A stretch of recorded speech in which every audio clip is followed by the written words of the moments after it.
Welcome to Mpowered Living. I'm Sheu. On this podcast, innovative leaders and visionary experts share insights and practical tools for work, family, and marriage.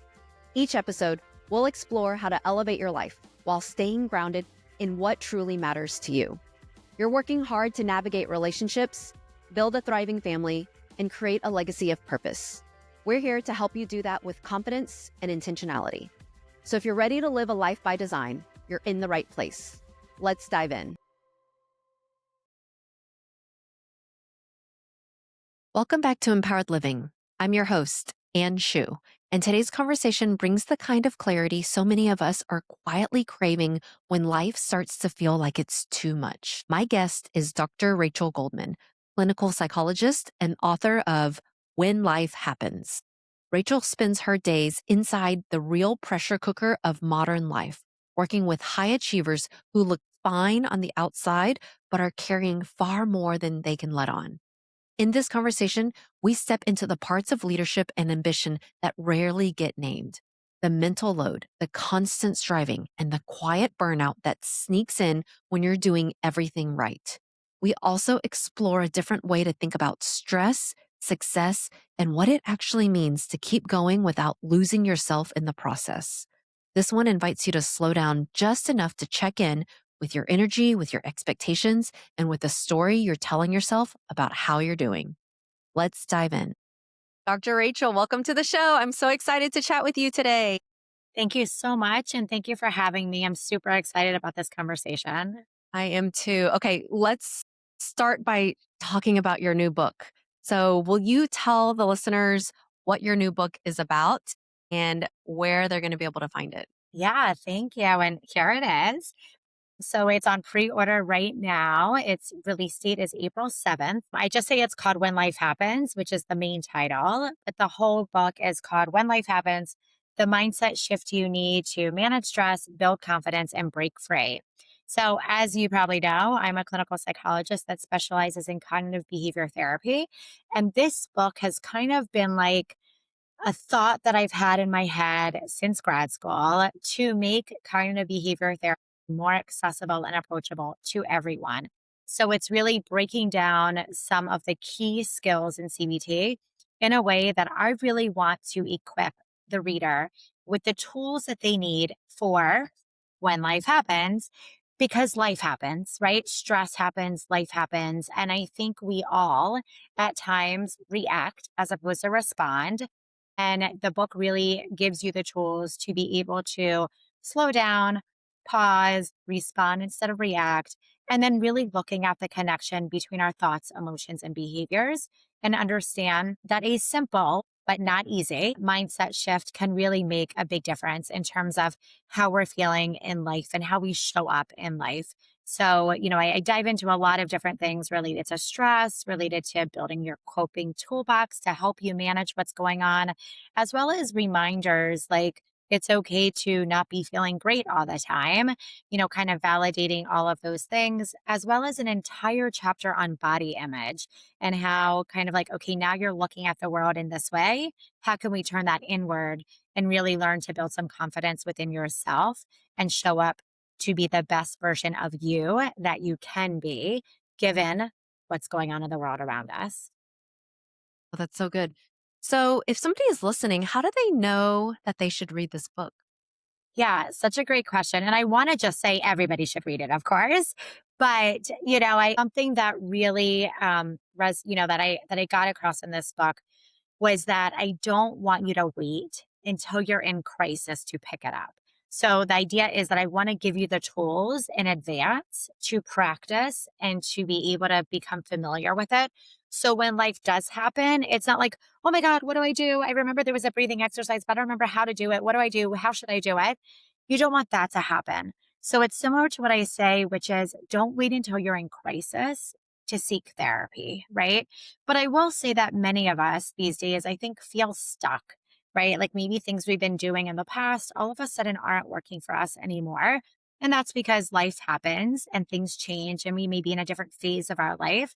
So I think also if you're feeling stuck, if you're like, wow, like I really feel like I need to move forward, but I don't know how to move forward, or I keep trying to move forward and I feel like a failure, I would say that's also probably a really good sign that my book may be helpful for you right now.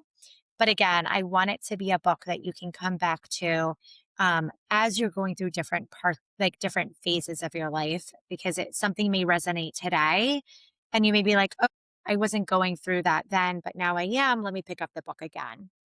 And do you, based on all of the work that you've done with your patients, what do you see is the danger, if you will, of not doing this work? Like if somebody were to not read your book, what's the potential downfall? Like what happens? What does life look like without this support? Yeah. So, I kind of just feel like the average person these days, it would look like that in the way of somebody being go, go, go, right? Thanks to hustle culture and all the societal pressure on us. Like, what should we, what are you doing next? What are you doing next? What are you doing next? What is next? Go, go, go.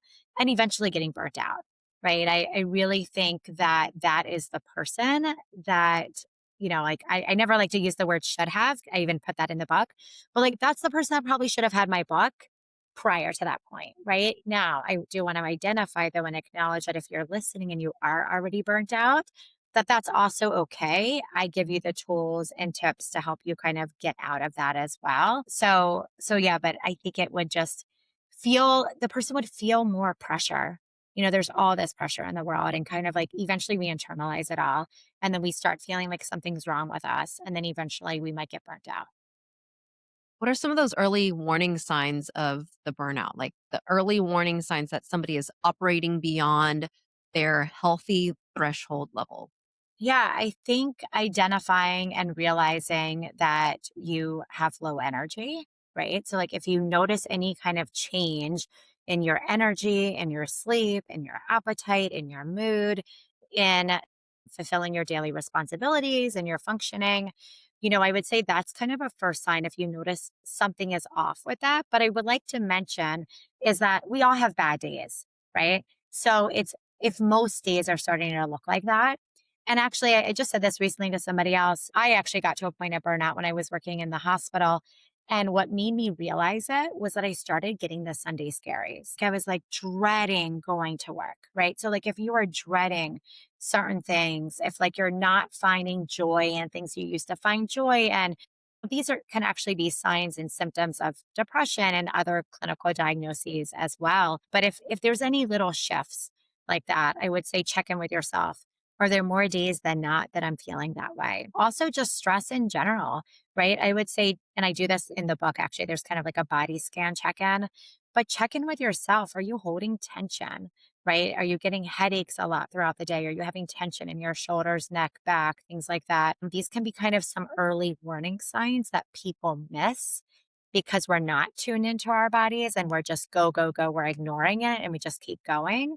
So I would say that as well. And the other thing I'm going to say is if you're asking yourself, does this sound like me or should I get help? Why not? Right? That's like a great thing that, like, okay, you're having the thought. It can't hurt to pick up the book. It can't hurt to reach out to a healthcare professional or a mental health professional, have the consult, have the phone call. Maybe you'll decide you don't need it. Yeah. So, our listeners are high achieving leaders. They are go getters, they're driven, they're ambitious. How do It's you exactly who know? this book was written for. Yeah.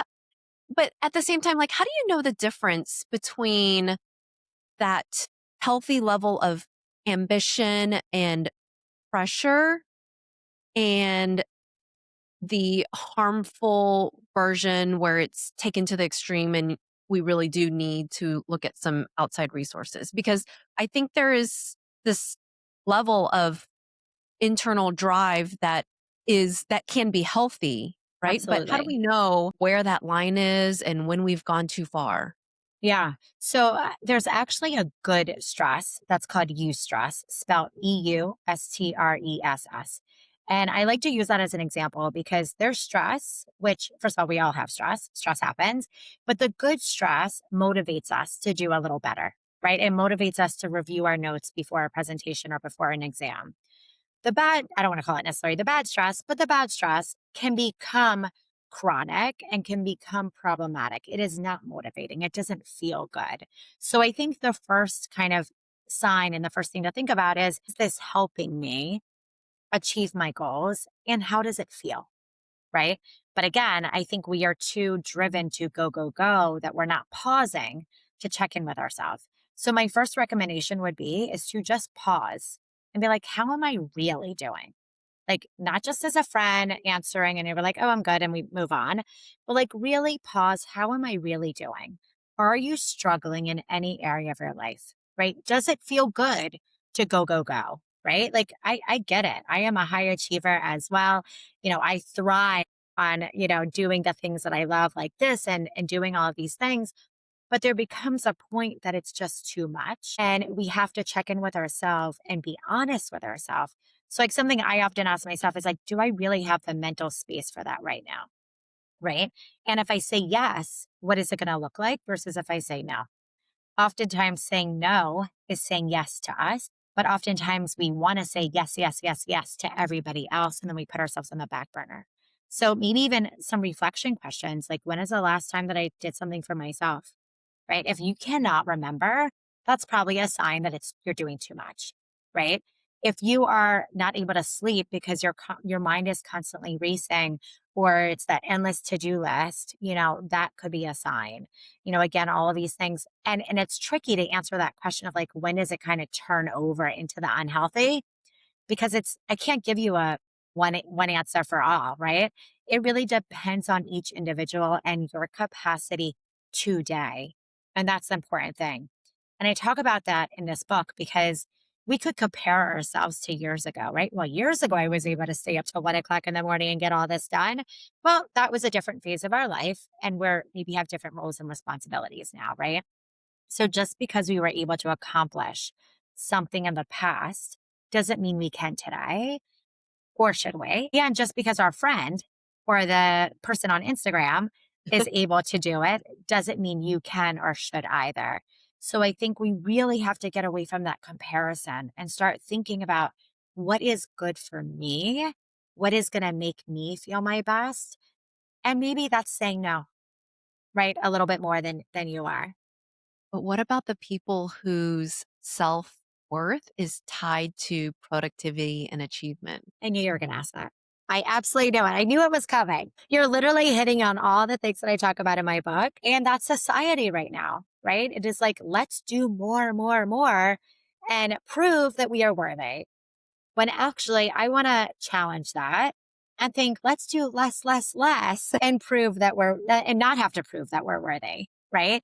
So I think it's actually the person that's able to be fully present and enjoy the moment is probably feeling more worthy in a way or feeling more full, right? I have little kids and I always think of like the bucket being full or our cup being full, right? So I think we have to kind of test it, right? Let's challenge society. Let's challenge ourselves and be like, okay, can I do less and feel better? And oftentimes that rest, which is productive, allows us to be more efficient, right? Like I could be staring at, like when I was writing this book, for instance, I could be trying to multitask or staring at the pages, exhausted at 1 o'clock in the morning, which I never did, but I could and probably write the same sentence 20 times. Or I could have a really good night's sleep, wake up early and like maybe get a chapter out, right? So I really, again, we have to know ourselves in the phase of life that we're in. But who says doing more equal worthiness, right? Nobody's really saying it. It's just the comparison that we see that it looks like all these people are doing all these amazing things because Instagram is a highlight reel. When reality is, we're all just living life and doing the best that we can and just showing the world the amazing things that we're doing. So I think, and that's a lot of this again is the mindset shift, right? Maybe society is telling us that, but maybe instead we need to think about what I need right now. And that's going to burn me to the ground. So that's not healthy for me right now, right? Like kind of telling ourselves that, which then goes back to the idea that our thoughts, emotions, and behaviors are linked. If you continue to say, I need to do more, more, more, more to be worthy, you're going to eventually believe it and you're going to feel it. And then that's going to then lead to a certain action and behavior, which is probably going to lead you nowhere good. How did we end up in this place where we all feel like you have to earn your rest? Yeah. I don't even know how we got here. Once I get this promotion or land this deal, then I can take the vacation, but not until Right. then. Right. And it's always like, what's next? What's next? Because then when it happens, you actually probably won't even take the vacation. You're like, well, now I got to work on this. Now I got to do that. Right. It's always what's next. And instead of what's next, I like to think like, let's just take a moment to celebrate what you just did and where you are right now. Like instead of what's next. Right. I had something similar happen to that recently, which I probably can't say on here right now. But somebody asked me about something. And I was like, nope, not thinking about that yet. I'm going to enjoy this moment. I'm going to launch this book and then that will come when the time is right. Right. But like identifying that, I mean, like, I don't need to think about that yet. So, how can people begin separating their identity of who they are from what they actually do and achieve and succeed and all of their accomplishments? Because I feel like it's so intertwined for high achievers that to begin unraveling that would create a big mess. Yeah. So, I mean, such a great question. And I actually, I kind of do an exercise with some of my clients similar to kind of answer this question. And I think, it depends, what we do is a part of us, right? It's not the whole picture though.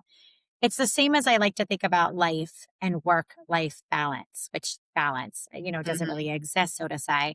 I like to think of it as like life as a pie. And I talk about this in the book actually and use like diagrams. Life is a pie. And at different times in our life, the slices of that pie are going to look a little different. And that's okay. It's not fixed. It shouldn't be fixed. So I think if we think about everything we do in our life, including our achievement, it is a part of our life. I don't think we have to completely separate it. But I think there does become a time that we kind of forget who we are and we just start being like, well, I'm the person who does X, Y, Z. And that time is when then I sit with my clients. I'm like, okay, let's just take out a piece of paper for a minute. And actually, the kind of the hack I use is what would your friend say about you? Right. If I asked, say, your friend, describe this person to me, what would your friend say? And then I have them kind of write down those words or what they say. And I think that's a good starting point of understanding and kind of getting back to the core us. And again, it's not that we want to ignore those achievements. Like that's amazing. We accomplished them and there's something in us that helped us get there. But there's more to us. There's more to an individual than that, which is why even when I do my intros, I like do all my professional stuff first. And then I'm like, and I'm a mom, and I'm a wife, and I'm a sister, and I'm a daughter, right? Like we have so many facets of our life, and there's so much of us. We all wear so many hats, but oftentimes we forget that. And we're just like, I'm the clinical assistant professor here, I'm the psychologist here, and that's it, you know?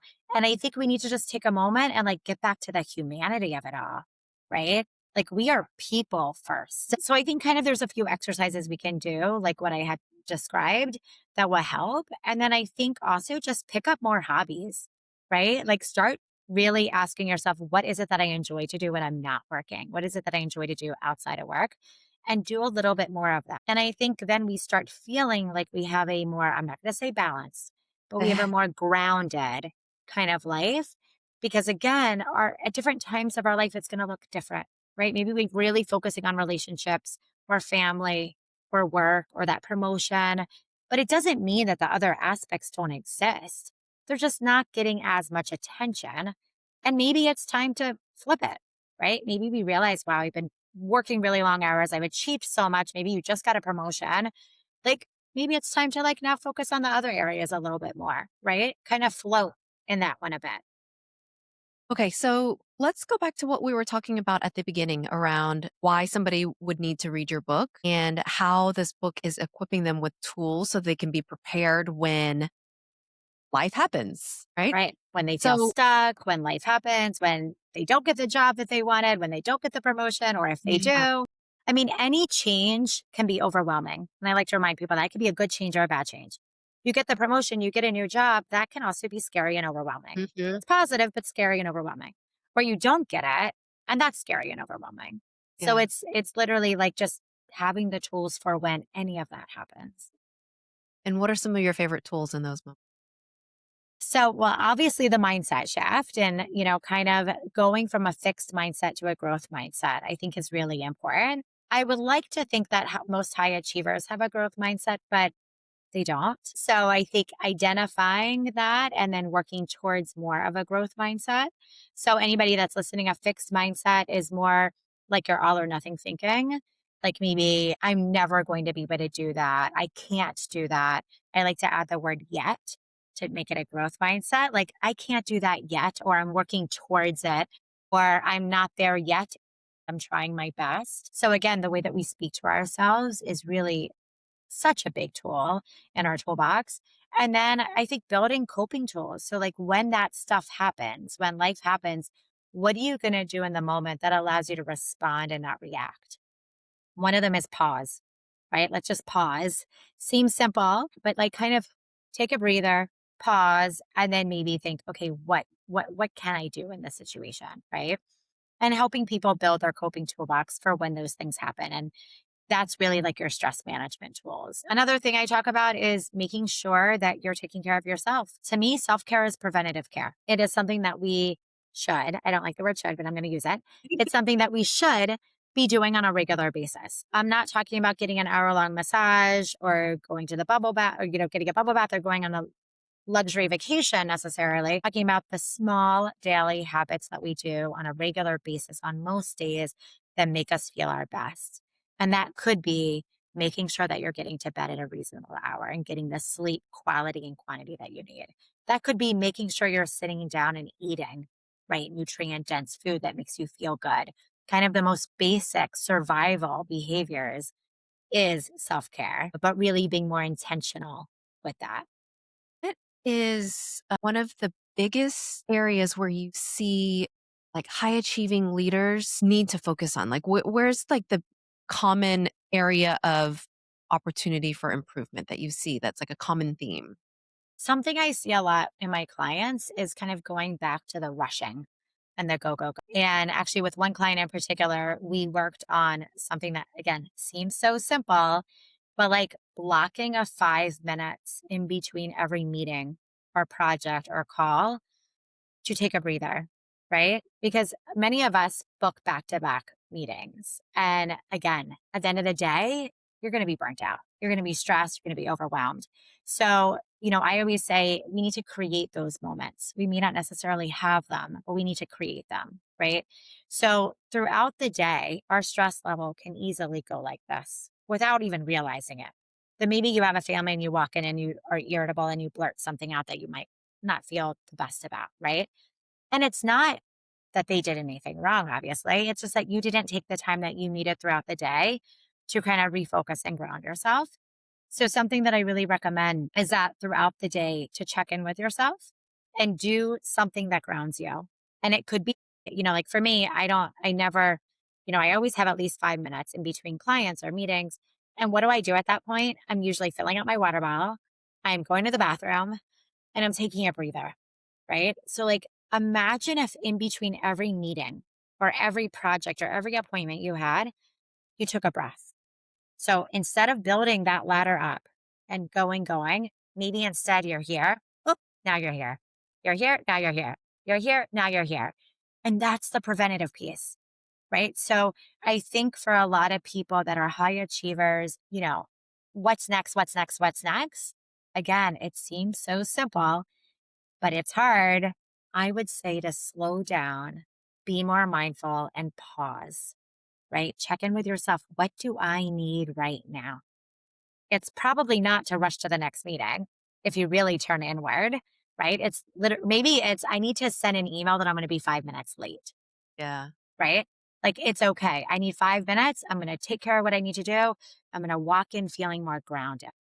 So, it's so fascinating because what you talk about is exactly what we try to help address in our workshops with our clients. We are working with high achieving leaders and really helping them get grounded in who they are, what's important to them, how they show up at their best and at their worst, what their vision is for their life. And we talk about how that self care is like putting on your own oxygen mask and how that is so important. Yeah. But for, hard hitting high achievers, what you're hearing, if what they're hearing feels a little too soft, what would you recommend is the reframe on that? Like So if pausing and taking some breaths feels a little too like I know that's what I need to be doing. I know that's what everybody should, like I don't want to should, but should be doing. But if somebody's listening and they're like, "Oh, that's I don't have time for that. That's a little too woo-woo for me." What would you right. say to them? So first I would say let's then turn it into a micro practice. And what I mean by that is when you're in the bathroom washing your hands, make it a mindful moment. So like I'm Uh, not telling you to just sit and meditate for 5 minutes or to just sit and breathe for 5 minutes. I get it. That's hard and uncomfortable for people that are either anxious, high achievers or perfectionists or on the go. That's going to feel really weird. You're not used to that. That's going to probably cause more anxiety. So that's fine. This is where some form of multitasking is helpful, not harmful, but helpful. When you're in the bathroom washing your hands, take a moment to smell the soap. Take a minute to feel the warm water, the soapy on your hands. Take a breath. When you're cooking dinner, and I do this all the time because I'm kind of that person that can't just sit and breathe.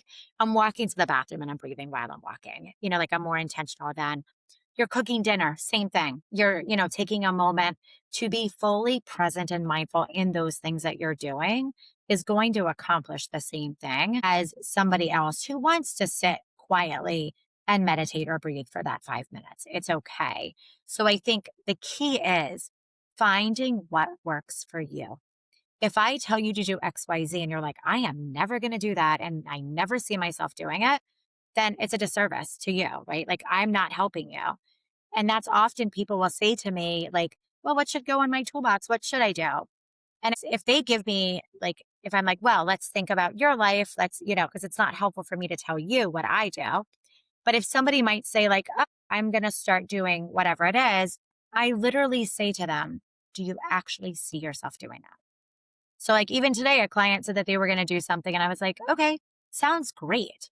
But is it realistic? Do you actually see yourself doing it? And not only do you see yourself doing it overall, but do you see yourself doing it today? Because I don't believe that we should be waiting till Monday or January or the new year or next month or when you hit a certain weight on the scale or any of those things, or you have the partner, whatever it is, there's no reason to not do it today. And we're talking about small, teeny tweaks. I call them tweaks because I think change is overwhelming. Small, teeny tweaks. We can all take one small step or make a tweak today. And it may start with when you are walking to the bathroom next time, you're going to be like, oh, right. She said for me to be a little more intentional. Let me just take a breath while I'm walking. Done. Amazing. And I guarantee you're going to start feeling a little better and more present in your body, but present in your space. one of the things that my mentor, Moran Sagan, taught me was if you really want to be present, try to notice something new in your environment, right? Like if you're on a car ride, you're driving home, like can you notice one new thing on your drive home? And Yep. that might help kind of ground you and really bring you back to the present moment. Yeah, I was just talking about that earlier today, actually, about like the five senses exercise for Yeah, grounding. yeah. Like, but the example I gave earlier was like I was on a walk in the city, and like all of a sudden one day I was like, oh, where did that new building come from, right? And it was just that I wasn't mindful or present the other days. But yeah, like just identify one thing that's different, and it could be using any of our senses. But if you need to kind of like be immediately grounded, you could go back to any of those senses and be like, what do I see? What do I hear? What do I taste? What do I feel, etc. Okay, so I love what you're doing now, and I know that you've got young kids. So can you share what you're doing now as a parent to help teach your kids some of these ideas and concepts early on so that they may not get to a point where they're scrambling and like, "Ah, where's my mom's book?" Right, right. Like, Well, what are it's you doing now? Yeah, what are your yeah. parenting secrets? So it's funny because both of my children at a very young age knew how to do a form of diaphragmatic breathing. So I taught them a breathing exercise very young, and I have a 7-year-old and a 2-year old. And it's so funny. If I just say to my daughter now, take a breath, she literally goes, she's the younger one. And it's the funniest, cutest thing. But I'm like, yes, my children know how to do breathing exercises. Now, do they know how to implement it when they need to? Probably not yet, right? Yet. Yeah. But the first step is learning it, right? And that's for anybody listening. Like You have to practice and know how to do something before we can then identify, okay, this is what I need it and I know how to do it. So both of my children know that. And it's funny because one day my son came home with a homework assignment and it said on it to like give an example of a worm thought. And I'm like, all right, I am like a pro when it comes to thoughts and how it makes us feel, but I have never heard of the term a worm thought. So I remember Googling it and I was like, oh my God, it's a fixed mindset. My child is learning about a fixed mindset in first grade. So he's like, oh, yes, yes, that's what it is, mommy. It's a fixed mindset and a growth mindset. And I'm literally like, wow, if only I learned that in elementary school, right? Yeah. So actually, the other day, my son said something like, I can't do whatever. I'm never going to be good at soccer. And I literally just reminded him by saying, that's a fixed mindset. So, and it like, it like let him identify, oh, you're right. And I was like, well, what can we say instead? Right. So I think kind of again, and we could be doing this with ourselves. It's the same thing, right? Identify when we are having that thought that is unhelpful, pause, and then ask how we can tweak it or how we can change it, right? So I'm trying to do that with my children in a fun way right now that I can only hope that they're internalizing some of it, right? But the key with parenting, which is the key with anybody with habits and wanting to start incorporating things in our daily life, is repetition and consistency. So, it's not that I'm saying these things every day, but when it's necessary, when I kind of identify, you know what, my son could really use a breather right now, I might be like, oh, pause, let's all freeze, let's take a breath together. Right. So, again, things that we could be doing with ourselves, we can actually be doing with our children. And on top of that, modeling these behaviors. So, even if we don't want to start doing that with our children, they can start seeing and communicating what we're doing. So, for instance, I'm a runner. My children know that my running helps me stay. I don't want to use the word that I usually use, but Yeah. helps me be my best self, showing up for my family, my children, my clients, etc. And Yeah. I communicate that. So if my son's like, Mommy, why do you need to go on a run today? I say, I don't need to go on a run, but I really want to go on a run and it's going to make me feel good. So when I come back, I can be really focused and pay attention to you. Right. So I'm modeling that idea and that behavior, that physical activity and movement is really healthy. And that mind body connection, that it's going to make me feel better. And again, it's just they are soaking up every little thing that we are doing and saying. And again, I mean, yeah, sometimes my son's like, I think I want to go on a run today to feel better. Great. I know something's working, right? Yeah. So Yeah. just modeling the behaviors, I think, is really the most important thing that we can be doing. Amazing. Love that. Is there certain breathing techniques or rhythms that you've taught your kids that you find to be most effective? Yeah. So, I mean, I teach all of my clients diaphragmatic breathing just because I think many of us don't know how to properly take a deep breath. Most people, when you say take a deep breath, most people go, which is breathing through your chest instead of your diaphragm. Breathing through your chest actually tightens everything and it does the complete opposite than we want it to do, as opposed to breathing through your diaphragm will loosen, open up everything, and really be calming and relaxing. But a really great breathing exercise for children that I don't think I have in the book, but another great one is it's a the finger breathing exercise. And it's a really great one for children. It's also really great if you want a complete mind body connection, kind of including more than one sense. And what you do is you just put one hand in front of you and you trace with your other hand, your other finger, you trace each finger up and down. And as you're tracing up, you breathe in. As you're tracing down, you breathe out. As you're tracing in, you breathe up and you continue until you get to the end of your hand. If you don't feel calm, you can just repeat it back until you do.